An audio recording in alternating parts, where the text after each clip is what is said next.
श्रीरामस्तुते।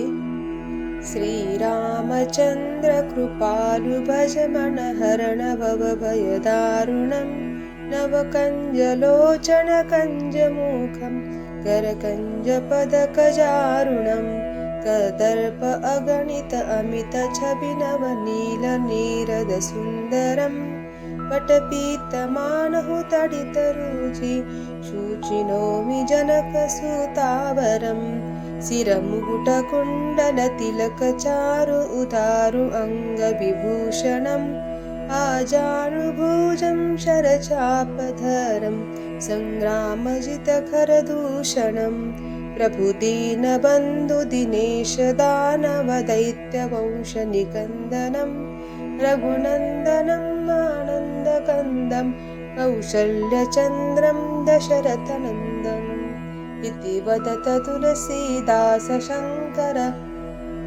शेषमुनिमनरञ्जनं मम हृदयकञ्जनिवास कुरु कामादिखरतलगञ्जनं श्रीरामचन्द्र कृपालु भज मनहरण भवभयदारुणं नवकञ्जलोचन कञ्जमुखं करकञ्जपदकञ्जारुणम् श्रीरामचन्द्र कृपालु भज मनहरण भवभयदारुणं श्रीरामचन्द्र कृपालु भज मनहरण भवभयदारुणं।